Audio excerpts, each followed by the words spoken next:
Despite battling a little rain, the Folk Medicine Festival goes on as planned. And as you're about to see, everyone involved had a great time at Red Boiling Springs' biggest yearly event. People from all across Middle Tennessee visit the Red Boiling Springs Folk Medicine Festival each year. It's a chance to see a variety of things. If you like music, there is plenty to be heard.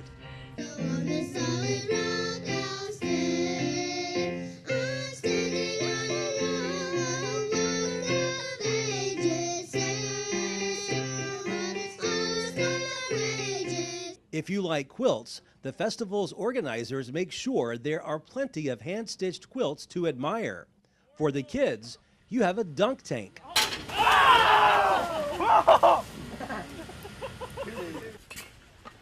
And then you have the vendors. Larry Edmondson of Cookeville owns Potluck Cast Iron Cooking. He loves coming to this festival for a variety of reasons.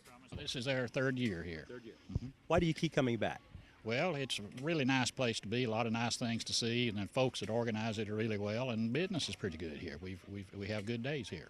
What do you like about the history of this town? It's fascinating, the old hotels and everything, and I've learned a lot. I've still a lot to learn, but I've learned a lot about it. And Dell and Rita Watson first got us down here with their farm museum out there, Grandpa's house. And then they wanted us to come over here, and so we've been learning a lot from them about the history of Red Boiling Springs. It's fascinating, you know, a lot of history there. Now, when somebody comes by your tent here, what can they expect to see? Well, we're over here cooking. We've got camp stew, we've got beans and ham, we've got swamp cabbage, and we've got peach and strawberry cobblers with cornbread with the entrees, and we always try to take time to tell them how we do it and how to take care of cast iron if we've got time to talk to them. It's the way people used to cook all the time. The iron pots, the Dutch ovens, I mean, that's all people had, you know, 100, 150 years ago. And we like to do that type of thing, to go to Heritage Days and traditional type festivals, Pioneer Days, and we just fit in, and people are fascinated to see how their great-grandparents used to cook. And when they don't know, I mean, what are some of their questions, and what kind of response do they give you when you tell them all you know about the cast iron cooking?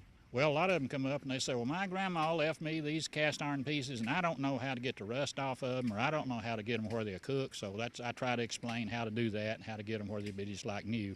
Cast iron is a thing that if you take care of it, it'll last 200 years without any problem, you know. And so we try to educate people as well as give them something to eat, you know. Do you think you'll come back next year? Oh, absolutely. Yeah, we'll be here next year. Watertown's Vee Wills knows a thing or two about spoon pendants. She was showing off her specialty to several customers while I was visiting with her. What do you like about this festival that keeps you coming back? The people, the community. It's really great. What do you like about the people? They engage, and they're very nice. A very good group of people come to the Folk Medicine Festival. And talk about what you're trying to sell today. What do you sell here? We make spoon pendants. That is our specialty, but I also take found metal and make it new again, so nothing ends up in the landfills. We take a specialty spoon and we bend it backwards with our thumbs, and then we have those plated, or we may patina them up ourselves, and then we embellish them. Is it a fun process, or is it a hard process to do? It's a little difficult. Depends on the knowledge that you have of making jewelry with metal. So. And why do you like it? What's fun about it for you? Because I don't like jewelry. I'm not a jewelry person, but it's really fun. I enjoy it, and my most favorite thing is the look on people's faces when they realize what we do and what our jewelry comes from. So. They're amazed. This is year number 5 of the Folk Medicine Festival, after about a 10-year absence. Laura Merlo is the new chairperson of the Folk Medicine Festival. She says it takes a village to put this event on each year. Basically what will entail is every day thinking or doing something to get it, whether it's posting on social media, if it's sending out press releases, if it's talking it up amongst friends, out hanging up posters.